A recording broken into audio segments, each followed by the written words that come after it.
남편이 나랑 살아온 세월이 있습니다. 예, 우리 부부는 20년, 30년, 불과 이제 또 더군다나 40년, 50년 차인데, 이런 중년의 남편이 여태까지 이렇게 긴 세월을 살아온 아내인 나보다 왜 상간녀를 더 좋아하는 걸까요? 의 궁금하신 분들이 정말 많으신 것 같아요. 네, 선생님. 왜 상간녀를 더 좋아하실까요? 남편분들께서는. 가장 큰 거는 네. 그 새로움입니다. 새로움. 새로움. 예. 물건도 새 물건이 좀 더 좋듯이? 예. 아. 어차피 뭐 벌써 그 중년이면 뭐 20, 30년 이상 부부로 살지 않았습니까? 네네. 그러면 섹스도 그렇고 생활도 그렇고 모두 그 어떤 패턴화되어 있고 정형화되어 있어가지고 새로움이란 건 없지 않습니까? 지루함만 있지. 그쵸. 지루함만 있을까요? 예. 익숙함? 익숙함인데 익숙함이 그 자동화하고 자동화하면 지루함이죠. 그러니까 어떤 그 새로움이라는 거는 네. 정말 말로 표현하지 못하는 매력이에요. 아, 섹스도 말로. 표현하지 못하는 매력이죠. 새로움이라는 것이. 예. 예. 그러니까 어쨌든 상간녀는 처음 새로 만나는 거 아닙니까? 그렇죠. 그러니까 굉장히 좋죠. 뉴페이스. 예. 예를 들어 네. 자기한테는 굉장히 지루한 나의 아내라도 걔가 그 나의 아내가 나와서 상간남을 만나는 순간 그 상간남한테 내 아내는 최고의 존재입니다. 거꾸로 생각을 해보면 예. 또 그렇듯이. 예. 두 번째가 뭐냐면 네네. 일탈의 짜릿함입니다. 아, 일탈의 짜릿함이요? 예.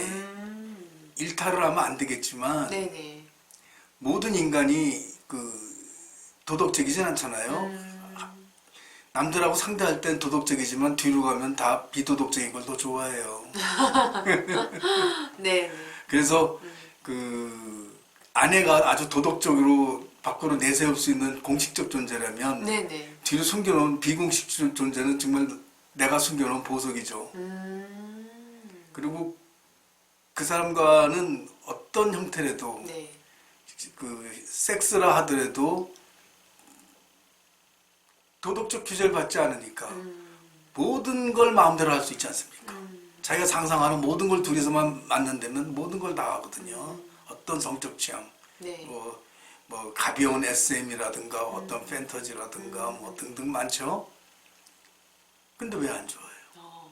그게 좋죠. 좀 더, 예, 그러니까 이제 뭔가 딱 억눌린 나의 어떤 성적 욕망들을 마음껏 펼쳐볼 수 있기 때문에. 그렇죠. 예.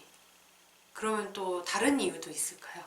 상간녀는 어쨌든 처음 만나고 서로가 잘 보이려고 하지 않습니까? 그렇죠. 서로가 칭찬을 많이 해주게 돼 있어요. 좋은 모습만 보여주고. 그렇죠. 네.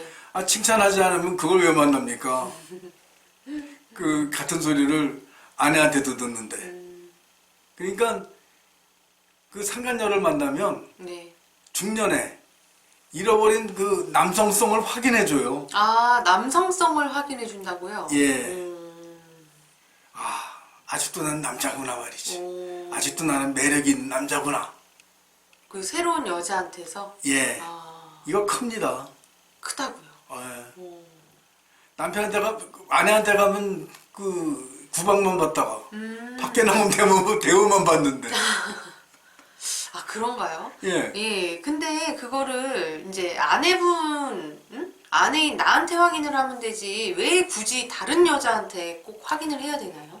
아내한테 확인하는 건 구사리 오는 것밖에 없어요. 중년 되면. 구사리?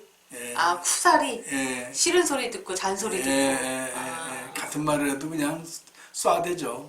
아유, 배부른 소리 하고 있네. 뭐 이런 식으로. 그러고서 뭐 상관없죠. 야, 너 애교 좀 펴봐라. 그러면 그거 20년 전에 다 없어졌어. 아직도 그거 기대하냐? 이러면서 꿈 깨라.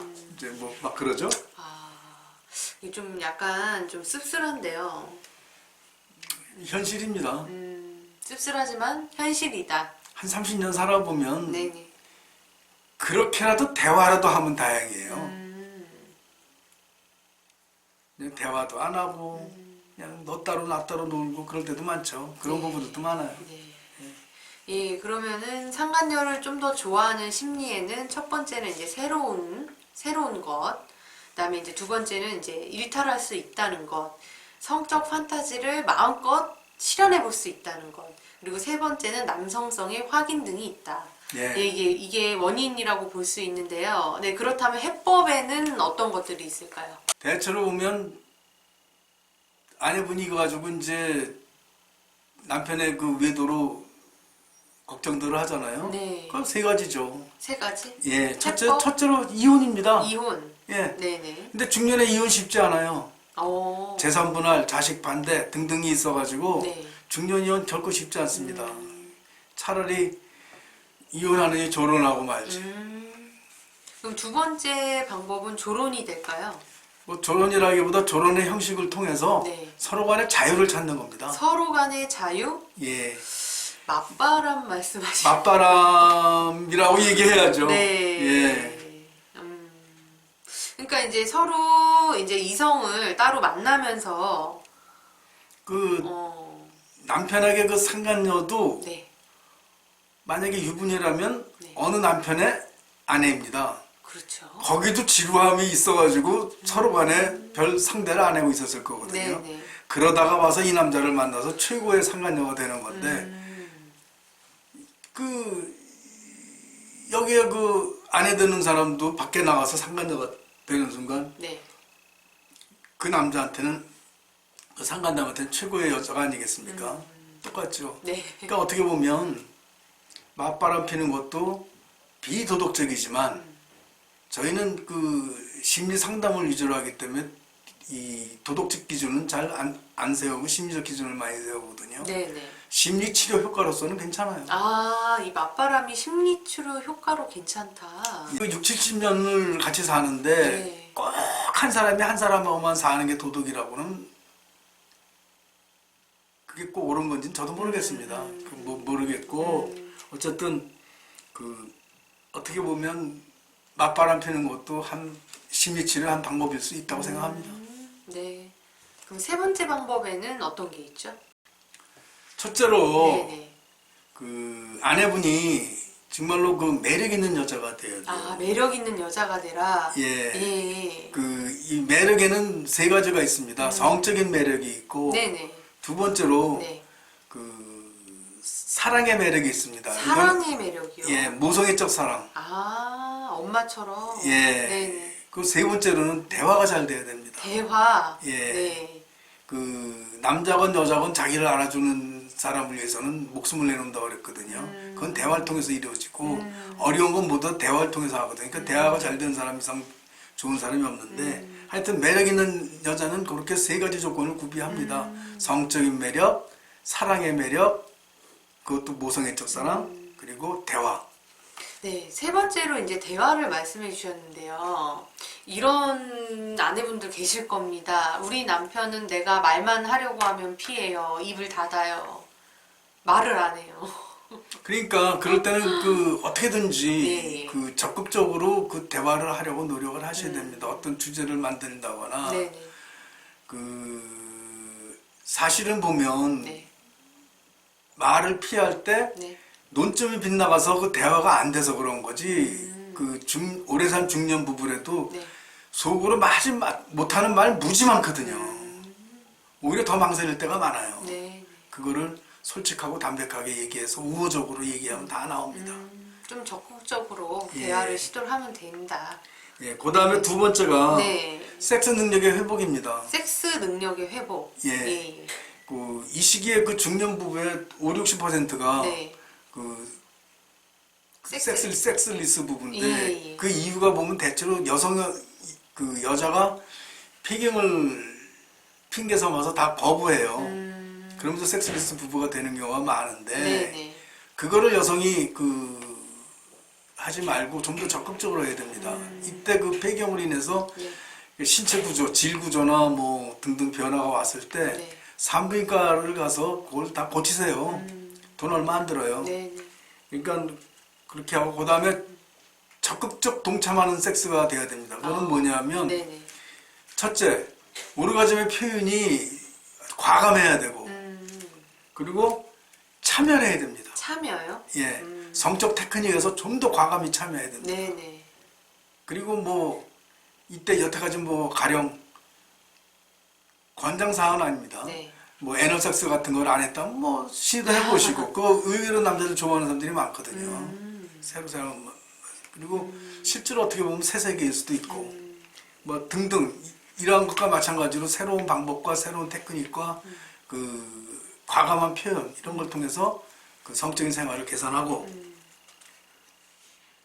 그러다 보면 이제 사랑이 회복돼요. 네, 그 섹스 능력 회복에 대해서 얘기를 해주셨는데요. 예. 네, 근데 중년이시면 이런 여성분들이 계실 겁니다. 이 나이에 무슨 섹스냐? 징그럽다. 그리고 아프다. 산부인과도 망설여진다. 나는 유방암이 있어서 호르몬 치료도 안 된다. 이런 분들은 어떻게 하셔야 될까요? 그래도 산부인과 가서 진찰을 받으십시오. 그 유방암에서 진행 중인 유방암이 아니면 호르몬 치료를 할 수 있습니다. 옛날에는 그 호르몬 치료에서 금기사항인 암 종류가 많았었는데 네. 그 범위도 넓고 근데 요새는 다 그게 줄어들었어요. 다 줄어들어가지고 네. 가능한 한 그 여성 호르몬 치료를 받으세요. 꼭 섹스 능력뿐만 아니라 골다공증이나 혈관 대사 질환에도 이거는 굉장히 좋으니까 가서 받으셔가지고 신체를 정비하십시오. 그래도 이제 신체 정비가 가능하다. 예, 얼마든지 가능합니다. 예, 예. 만약에 네. 지금 그 아내분한테 아주 멋있는 상간남, 뭐 소지섭이나 정우성 같은 사람, 뭐 장동건. 장동건 예. 이런 사람 그 몇 살 어린 음. 그렇게 멋있는 돈 잘 쓰는 그런 애인이 나타났다고 생각해 보십시오. 그날로 산부인과 달려갈 거예요. 그렇게 될까요? 그날로 가요. 네. 남편이 예산 안 가도. 네. 그 남편을 좀 그런 장동건, 뭐 정우성 같은 그런 남자로 좀 시각을 바꿔봐야 되겠네요. 그렇죠. 난 남편을 그렇게 보고 네.